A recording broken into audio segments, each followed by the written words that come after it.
Hi, I'm Shannon McMillan. I'm Thomas McMillan. Hey, I'm Juliana McMillan. Hey, I'm Zach McMillan, and in July 2022, I was diagnosed with aplastic anemia and PNH, and I was connected with Courtlynn's Compass, and they helped me along my journey. So we first heard about Courtlynn's Compass after we found out about Zach's diagnosis. We had created a Facebook page, and so they seen it, and she reached out to us.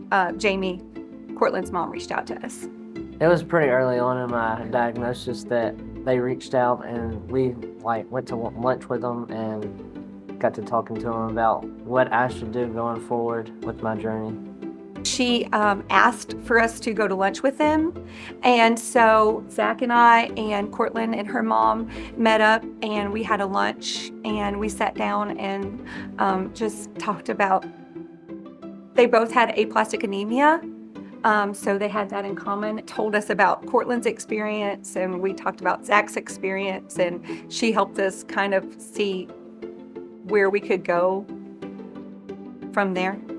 It was great to meet in person with Jamie and Courtlynn because they knew what we were going through, and they could relate, and we could talk about labs and what their numbers were, and how bad was this or how bad was that, and they had experience with the same doctors that we had, and it was just comforting to know someone else who's going through the same things as a mom and also as a patient.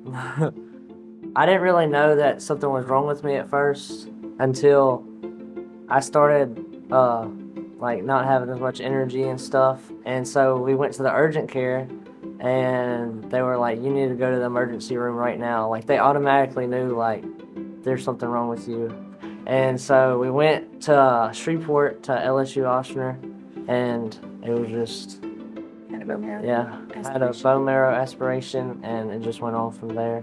A bunch of tests and biopsies and stuff.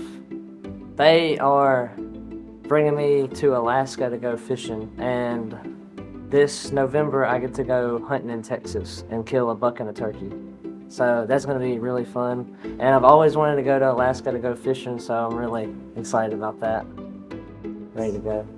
I do high school fishing, and we've went to nationals 5 times, so I'm big into fishing, and I like salmon. I've always wanted to do that, go salmon fishing and halibut and all that, so it's just been a dream to do it. So during last year's banquet, they were able to come. My parents came and some other family members, but we weren't able to come. He was already In the hospital. in the hospital. So I actually FaceTimed him during last year's, their first annual one. I actually FaceTimed him during the auction because there was 2 things he kind of had his eye on, and I was like, pick one, and we'll try.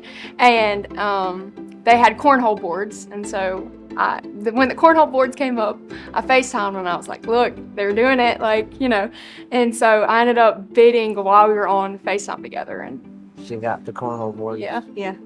You have to put your full trust and faith in God through this process because you absolutely cannot do this without him. He carried us through so much because last year at this time we didn't know if Zachary would be here right now, and he didn't have a 100% match in the registry, in the bone marrow registry, national registry. So we had to start seeking other options because his case was so bad. And the only thing that we found was Johns Hopkins All Children's in Florida, St. Petersburg, Florida. And they agreed to take our case to do what they called a haploidentical transplant, which is a 50% match transplant. And his sister, Juliana, was able to do that because none of us were a full match. She was a half match. And donate her bone marrow to him. So advice that I would have for someone, let's say they're not the sick one, they're the one that's matched, or they're thinking about, seeing if they can match with someone, I would say do it. Get the swab, whatever it is, do it, because in the moment, it may seem hard or may seem like, how am I going to get through this? It's an inconvenience. How am I going to work through school? Like, my college professors would never, they did. Like, it'll all work out and it'll be worth it in the end. Courtlynn and her family would text me because, while I was gone, all my friends, were living the high school life, but Courtlynn and them were texting me and checking up on me, and that was nice. They sent me a PlayStation because that's all I could do and sitting in a bed. So they sent me PlayStation gift cards and Chick-fil-A. Chick-fil-A. That was the only thing he ate while he was. Yeah, she would run and get me Chick-fil-A. Right before he had to go to the hospital or for the transplant, Tyson reached out and was able to get him on a fishing trip with Pete Ponds, and that was nice. Yeah, that was fun. Bass fish. He's a FLW pro, so that was a really big thing for me, going with the pro fishing. So we And caught a Tyson- lot of big fish. Today was the first day that Juliana and Tom have met Tyson, but until today, that was the first time we've ever met Tyson, was today. So he was planning and doing all those things, and he's never even met me. Yeah. I would say that this whole process is hard on families. We were away from each other for many months because we had to live in Florida during that time. And so it was hard. But I think now we're stronger than ever. And I think God showed us first that He can move mountains. Second of all, that when you are faithful, He is faithful. When you are obedient, He is faithful to you. And I just feel like we're stronger than ever. It's just built like Zach's testimony for his life and our testimony as a family. Well, we lived in a camper together for 100 days. So there wasn't any, go to the other room. Well, I hope to graduate high school, and I've been thinking about being a firefighter.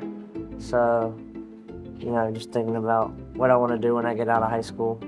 Well, I hope that we can help Courtlynn's Compass in the future and be a part, volunteering to help them and their programs for all that they've done for us, and help others. I know that it's been great being connected with them and then being able to pray for and see other children who are going through hard times and critical illnesses. And we even connected them to another family who also had aplastic anemia and was going through a bone marrow transplant at the same time as Zach. Obviously, I know Courtlynn's Compass is a nonprofit, and their main goal is to serve children and their families, send them on their dream trips, send them care packages, and just be there for them. But also, here tonight, they have DKMS set up. So one of my goals and dreams that I hope that I can help out with Courtlynn's Compass and all over the community is to get more people to get in the system, get swabbed, and, help save life.